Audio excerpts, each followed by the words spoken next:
And welcome everybody to a very special episode of the release of the Team Canada team that just came out earlier today. Matt hit me up and I was excited and he was super excited. So I told him, hey, can we do it today? And he's like, yep, let's do it today. Actually, I think he even told me let's do it today. So I'm really excited about it. I'm really happy about it. They were announced, the roster was announced, and so for this one I'm gonna let Matt kind of be the ring leader of the episode to kind of go through it. I'll still guide him, but we'll go from there. But yeah, I still have my ringmaster and my partner in crime, Matt. Matt, how are you today? I'm doing great. I'm excited. This is a big day. It's been 36 years, and Canada's finally at a World Cup again. I know. I know. I know how it feels to not be in a World Cup for one. But let's get into the rosters. I think that's what the people are here for. So first and foremost, let's get on to the goaltenders. Matt, go ahead. All right. So first off, these are the three guys that everyone's expected, given there was just recently an injury. The number two guy, pretty much guaranteed, would have been, his name's Maxime Kripo. He plays for LAFC. They just recently won the MLS final, but unfortunately in that game, he broke his leg and he's going to be out indefinitely. So unfortunately he cannot go to the World Cup. Yeah. But in his place, starting at the third string guy, we have James Pantemis from CF Montreal, who has played a brief loan stint in the Canadian Premier League. Mm-hmm. In fact, actually for the local team that I go see. So I've actually seen him play. It's pretty cool. He will not play a single minute in the World Cup unless crazy events happen, but that's pretty great for him. Yeah. I agree. I'm not into Team Canada that much, but I have taken a look at the goalies, and yeah, I would have expected all three of those. Actually, the third one not so much because I didn't know about him, but yeah, the second guy, who's the automatic second, got a red card too, so he got sent off and he got injured. Yeah, it was a nasty one. It was a nasty one, but it was I guess it was because he wasn't supposed to hit the guy. And he did. He came and took out the player. Yeah, he was on a break all alone. Yeah, and so he got a red card on that. James Pantemis, I think his name is. He's actually on Montreal. He's been on Montreal since the very beginning of his career, which is nice. He's been on loan. He went on loan to Valor, which is a team. Valor FC. That's the team that plays where I live. Yep. He went on loan to them for a year on like their first. It was like, I guess it's 2019 season, which was their first season. The first season ever. So he went on loan there, and then he went back, which is amazing. Good story about that. Borgen, I think his name is. So I'll get to him last. Okay. He's the bona fide starter. Go ahead. Second, we have the next man up, Dane St. Clair, who plays for Minnesota United of the MLS. They've had a pretty good year. I think relative to recent years, he's meeting expectations. He's playing well. He's young too. So Pantemis and St. Clair, they're both only 25. Big future ahead of them. This will be kind of an introduction because Borjan will probably not be the starter in 2026. So good for them. But they probably won't see much time. But yes, the last guy, Milan Borjan, he plays for Red Star Belgrade in Serbia. He has for quite a bit of time. He's been the starter. He played almost all of the qualifiers. He's played great for Canada. Really just like a rock in goal. Maybe he's a bit renowned for taking his time sometimes, but he is 35. He's getting up there in age. Yes. But he's the guy, and if he continues to play well, I think it's good. It's really good. Yeah. And what do you think about the third guy? I'll just go back and do mine because I like that. Sorry, totally messed that up. Yeah. Go ahead and tell me about St. Clair also. Yeah, I mean, so he wasn't really much on the radar. Mhm. He was pretty much the third guy going in. But yeah, no, he's come up through the system. Yeah, he did. He starts for Minnesota United. Like, he starts for an MLS team, and Yep. like a halfway decent one too. So like, if he has to be called on, I think he can do it. Yeah, so the way I saw Borjan has been playing in Europe like his entire career, and I don't mean like it's been like Germany and England.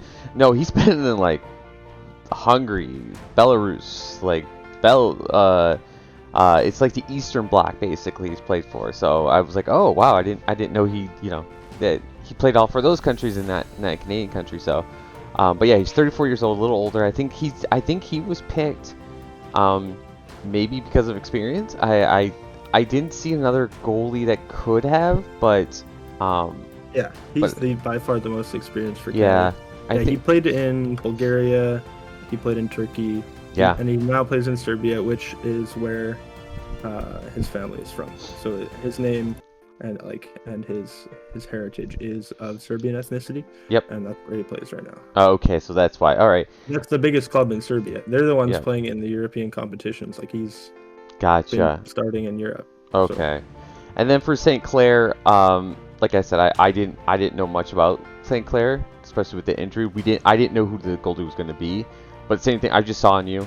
He actually has been with Minnesota for a couple of years now. Played very well on that squad. So I like the picks. I like the picks on the goalkeepers, though. Really do. On to the defenders now. Ooh, those are some handsome men. What do you think about their gameplay, though, sir? All right. So for these ones, I'll go through and list all of them off. Yeah. And then I'll go into a little bit more detail on some of them, since there are a lot of names left. Okay. So in no particular order. First off, we've got Kamal Miller from CF Montreal. This is going to be a theme. I'm going to say Montreal a lot in this video. They are the most represented team on this Canadian national team. Yeah. So Alistair Johnson, also from CF Montreal. Steven Vittoria plays for Chavez in Portugal. They're in the top division. Sam Adekube plays in Turkey for Hatayspor. Richie Larea, who briefly played on Nottingham Forest, but is back in Toronto, the MLS. We also have Derek Cornelius, a pretty new addition. They didn't necessarily know if he would make it. There was an injury to Doniel Henry. Really, really gutted for him.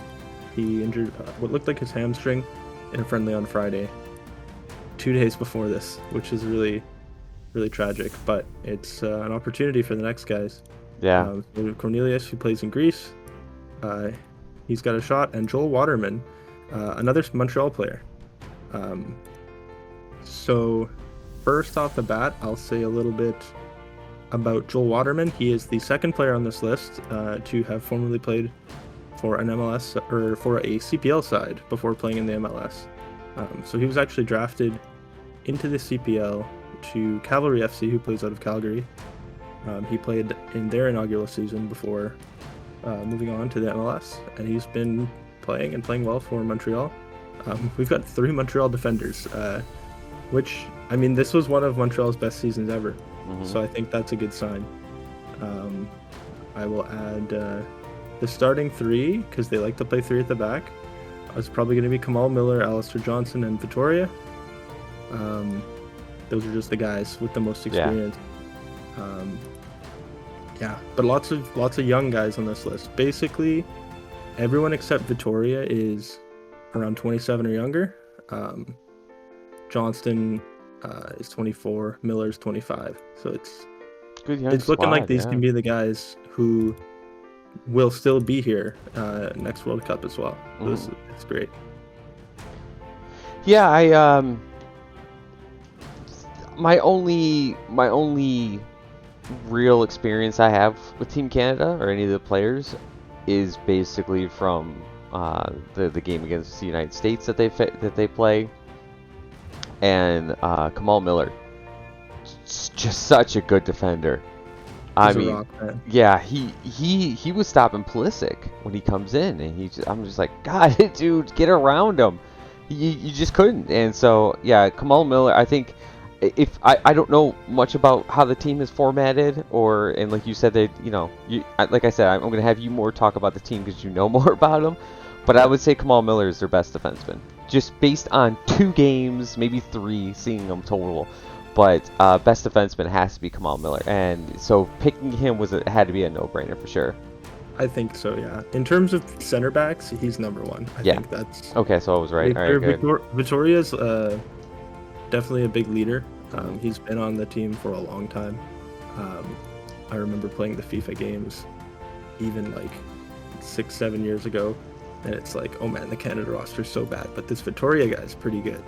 Yeah, he's been there, and that's like, he's been rewarded for that, I think. But yeah, it's Kamal Miller. So pretty much the way they're set up is most of these guys are center backs. Adekube is more of a left wing back. They'll play him at that as well. Larea is more of a right back. He'll play right mid as well. And then Alistair Johnson is kind of a right back, but he can play right center back in a back 3. So they usually like the back 3. So it's probably going to be Adekube on wing back, and then Miller, Johnston, and Victoria set up to start center back. But they've played with a 4 with Larea. Like, it can entirely depend on who they're playing. They like to play with a different guy at right wing back, who we'll get to later, because he's actually on the forward list. But yeah, this is a solid group of defenders. I think they're not flashy. Adekube, I think, is like one to watch. He's not necessarily the most well-known name, but he had some really, really great moments in the qualifiers, and he's going to be matched up with the right wingers of these teams. The right wingers of Belgium, of Morocco, and of Croatia. So that's going to be something to watch. Yeah, I think these defenders are going to be really, really underrated, especially with how their group is. And I'll also be surprised how the first game, second games goes, because if you underestimate their defense, you're not scoring. They're a good team. They're a very good defense. Very good defense. We'll move on to the midfielders now, and it's almost hard to say on what the stronger suit is, if it's the forwards and midfielders. But Matt, what do you think about the midfielder picks? All right. Well, first off, I'm gonna say we'll talk about the forwards when we get to the forwards. But in my opinion, that's the strength of the team. For reasons we will discuss. Yeah, later. I know what you're saying. I know exactly what you're about to say. Okay, go ahead. But yeah, so the midfielders, we've got, in no particular order, Steven Eustáquio, plays for Porto in Portugal. Okay. He hasn't had a ton of league games this year, but he's played a lot in the Champions League. He's scored in the Champions League twice, I believe. Really solid player. He's more of a holding midfielder. Atiba Hutchinson is the guy. He's Canada's rock, basically, the leader. He's 39. He's been around. He's the only player who was still alive the last time Canada made the World Cup. And they're going to really need his leadership. He's been playing in Europe for most of his career, playing in Turkey. Again, like I was saying before, looking at the names on Team Canada 7 years ago, he was the best. And he's guided this team and led this team for such a long time. Yeah. And I'm so glad that he's here. We got Jonathan Osorio, plays for Toronto of the MLS. Ismail Kone plays for Montreal as well. Montreal again. We got Marc-Anthony Kaye of Toronto. We've got Samuel Piet of Montreal as well. An interesting name here, David Wotherspoon, plays at St. Johnstone in Scotland. Now he's on the other end of 30, but in fact, John Herdman, the coach for Canada, actually reached out to him directly because I believe he was born in Scotland, but he has Canadian heritage, so he's eligible to play for Canada. And he convinced him. He sold him on the system and the vision, and he plays for Canada now. He's more of an attacking midfielder. He's got maybe some of that creativity, but I'm excited for him. He hasn't played a lot in the last year. Same with Hutchinson. Both have dealt with some injuries, but hopefully they're able to stay healthy through the tournament. The last name is Liam Fraser. A guy that not everyone necessarily expected. He was definitely like on the borderline, but with the injuries to Daniil Henry, with the decision to only bring 7 defenders, it's left some room, and he's in that spot. And so he plays right now in the second division in Belgium, but he has played in the MLS as well before. He just didn't get a lot of playing time. He's still pretty young, only 24. That's kind of a theme with this team. Eustachio's only 25. Kone's only 20. K is 27. Lots of these guys are going to be here for a while, and it's just, it's only upwards from here. I think that's kind of the view of this whole team, right? Is sky's the limit. There's little to no expectation to win it all, but go out there and play your game. And I think these midfielders, in my opinion, they have high highs, but I don't think they have the depth at midfield that some of these teams that they're playing against do. Yeah. Like matching up against a Kevin De Bruyne, against a Modric, against a Kovacic, it's going to be hard. So I think if these guys step up and perform, they're going to make the difference, but they're going to have the toughest task, I think.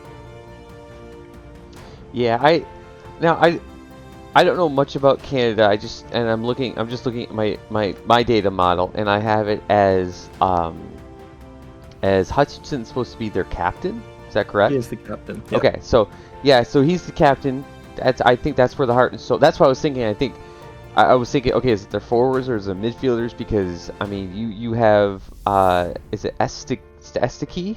Steven Eustachio. He says here he plays for Porto. He does, yeah. Okay, so you got a guy who plays for Porto.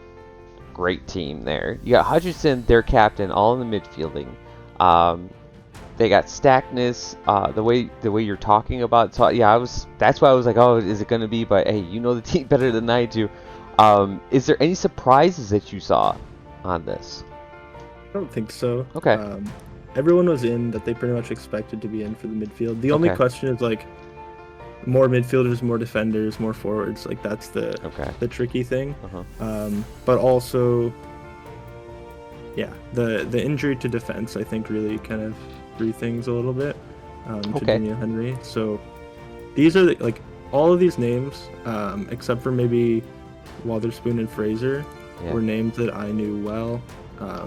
Like even Piet has captained Montreal for quite a while, so he's definitely got the experience. But yeah, a lot of these guys featured in the qualifiers.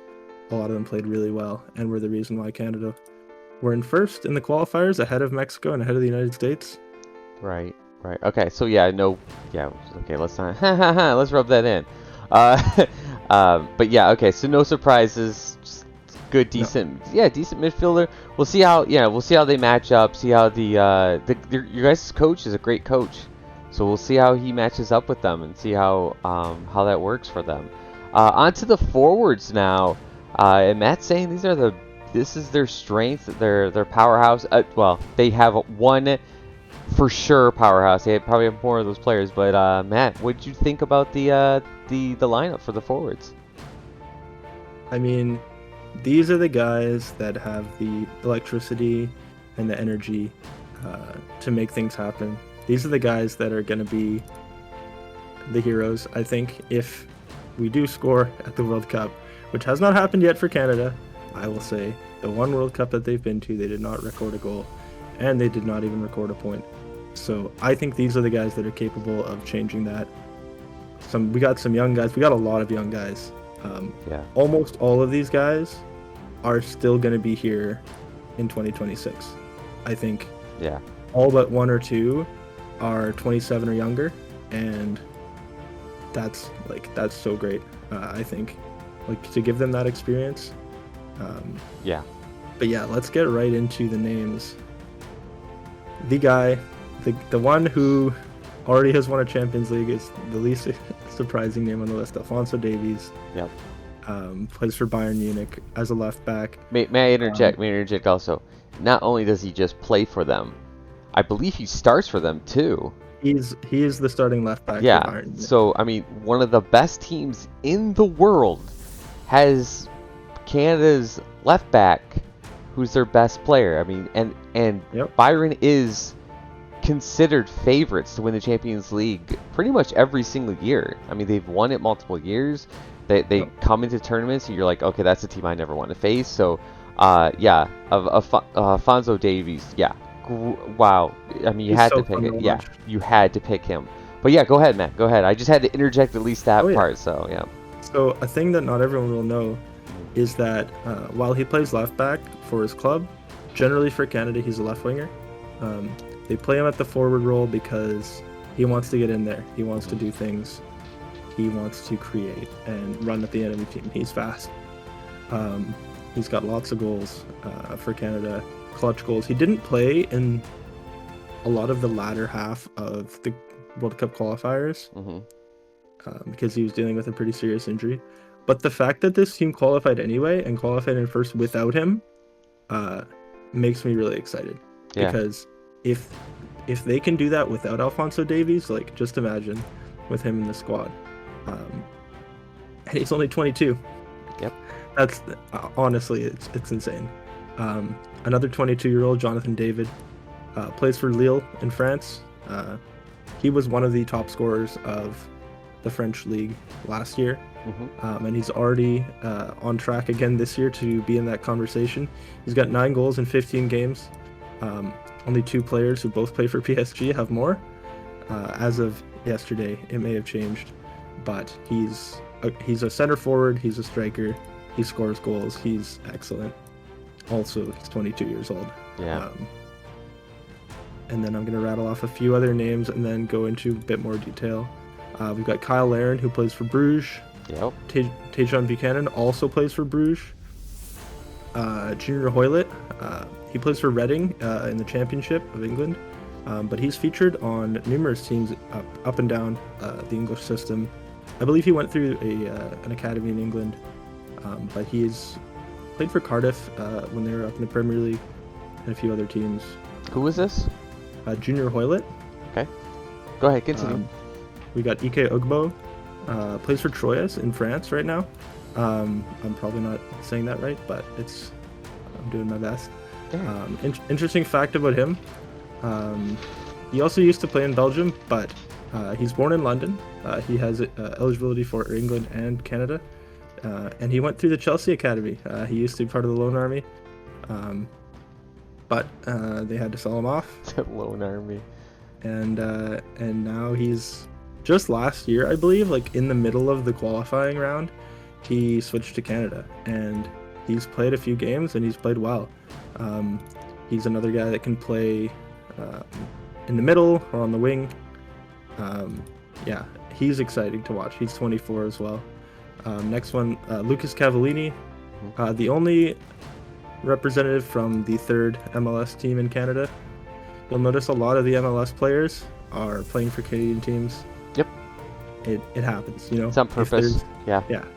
You come up through their academy, or players generally want to play closer to home, things like that. So he plays for Vancouver of the MLS. He's 29 years old, one of the elder statesmen of the team, I believe. There's only a few guys over 30, and he's approaching that number. So, sorry, one thing I do have to interject. So when 2020 came around, they made a league finally, the Canadian Premier League, and it finally went through. Because of that happening, of course, I played Football Manager, and I was like, okay, I'm gonna play Football Manager, and looked it up, and I was like, okay, I can't play with my team in England. I was like, oh, they got a team in Canada. They got the Canadian League for the first time. That's kind of exciting. Let me just go ahead and play that. And I went and played it, and I signed up for Valur. And I was like, cool, I'm gonna be, I got Valur, this is great, all right. And then I went to go try to sign certain players from America, and they're like, no, you have to sign Canadian. You have to make sure there's a tier of Canadian players that have to play. Yeah, there's a minimum. There's a minimum of Canadian-born players or Canadian citizens who have to play first. So I am totally not surprised that Montreal has and other teams are like, oh yeah, here's all these Canadian players, and we're building them up, and that should be how it works. Is at least if you're trying to build a corporation, even if you're trying to build a corporation, it should be the same. You want to promote within, because there's love, there's support. They grew from there. They put their blood, heart, and soul into that country or that team or whatever it may be. And so yeah, I'm definitely not surprised that when Matt and I were talking, he's like, yeah, you'll hear Montreal a lot. I was like, yeah, there's gonna be Montreal. There's gonna be a lot of teams out there. There's gonna be a lot, but yeah. Sorry for interjecting. I wanted to at least bring up that rule that with Canada, with Canadian teams, it's different than every other league. Every other league, it's usually, bring the players you can have, but you only can have like 5 unnatural born or players that aren't citizens, or even this citizens that or players that aren't considered what they call as homegrown, which means let's say they're 23. But they've been with the club like 3 years, 4 years, and because of that, they're considered homegrown. Even if they are Scottish or German or whatever, natural born, there's no way they could get citizenship for that. If they're considered that, they can play. With Canada, it's different. They have to be Canadian-born players or Canadian citizens, and you have to have that many players to play. I like the rule, especially with them, the growth. I mean, I'm more than like they're going to expand a little bit more on it. But yeah, I'm sorry, Matt. Go right ahead. That was the one thing I had to interject on. So yeah, no, I can totally build on that too. So the Canadian Premier League was created as a tool to promote Canadian soccer and to promote players in Canada. There's actually a minimum amount of minutes as well for Canadian players and for like young Canadian players even, I think, as well. The Canadian Football League, so the CFL, has similar rules where a certain amount of roster spots can be non-Canadians, but you have to have a certain amount of Canadians. But I think it's great because it gives guys a chance. It's meant to be a development league. That's the thing, right? Like, it's not meant to be this huge like worldwide phenomenon like the Premier League, who even has their own homegrown rule, right? And the only difference is they have to go through that team's academy, basically, be there for long enough. And that rule could change in Canada, but I think, a lot of these guys being Canadian is the point. And yeah, it's great. I went to almost all of the Valor FC games this year because that's my team here. That's where I'm from. And you develop that loyalty to the team and that attachment because they're your local club that I didn't really understand until I was here, and I think it's awesome. Like, it gives people something to rally behind. But going on to the last guy on the list that I haven't mentioned, his name's Liam Miller. Right now he plays for Basel of Switzerland. But speaking of academies as well, this guy came through the Liverpool Academy. Not that long ago, he was still with Liverpool. He's 23 years old. He has not played a lot of matches for Canada, but he's featured as a sub a lot. I don't think he'll get a ton of playing time. He's definitely one of the later additions to the list, but he might have some magic, I think. And he'll definitely be at the next one. That's the thing. A lot of these guys, they're developing, they're still getting better. And they'll be in their primes at the next World Cup, which is going to be in Canada, in the States, and in Mexico. And I think they aren't looking forward to that necessarily, but this is something that they all know that this is their opportunity to build. And then the next one is where the expectations are going to be higher. But yeah, that's the group. I from what I saw, I do like the teams. I like the team that was built. I personally didn't see anybody who wasn't on the list, but like I said, I don't watch much of Canadian football or the Canadian team unless they face America. I'm also very excited about the World Cup coming, and I think that's what they're doing with the United States also. United States average age is 25 in 200 days, But you take the goalie who's 37 years old, you take him out and they're going to be 24. They have an average age of 24. Everybody is super young. And it's the same thing with Canada. Everybody is super young. And I think both of those teams are building up to World Cup, the next World Cup, which I will also say this. I'm really mad that they did not choose a stadium in the Midwest. So if I want to go, the closest one is like Pennsylvania. And I'm quite mad about that. Well, so for me, Edmonton might have been the closest. Yeah. Like either that or so it's Toronto or Vancouver, right? Mm-hmm. If you know where Winnipeg is, it's not close to either of those. No.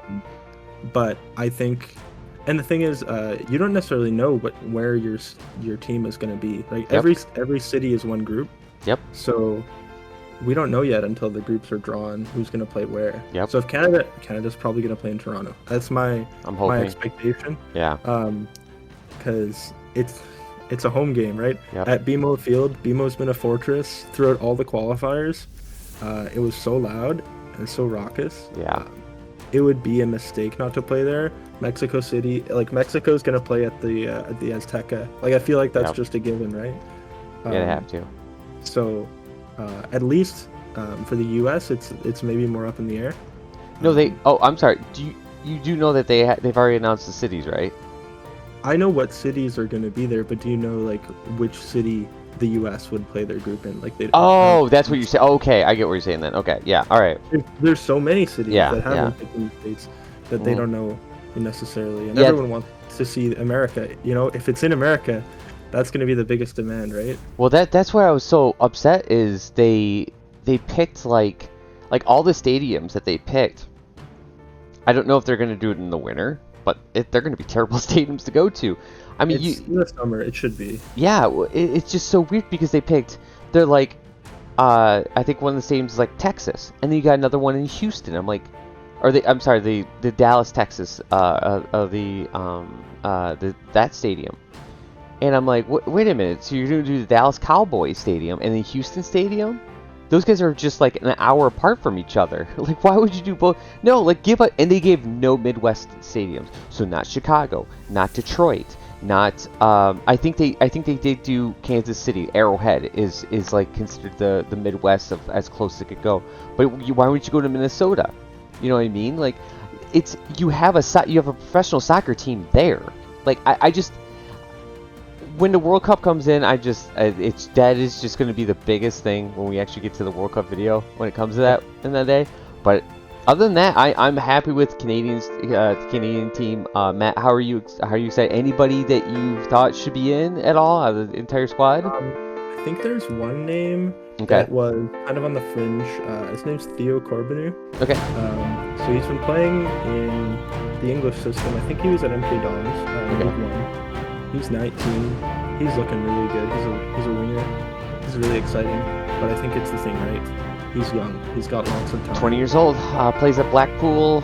Played for Wolves. Was on. Is actually he's owned by Wolves right now. He's on loan at Blackpool. He's a young kid. He's an exciting prospect. Yep. But I think the thing is that he'll have his time. Yep. Right. So it's not that much of a surprise. Yeah. It's just there's a few guys that didn't make it, but I think a lot of them are guys that are still developing. And that's the thing, right? Is they'll get their chance. Yeah. Well, I mean, hopefully everything goes great. I love that they did the announcement. I'm going to try to get this video out at ASAP so that everybody can see what's going on here. Thank you, Matt. Thank you. It's been a blast. Yeah. All right, guys. Have a great day. And goodbye.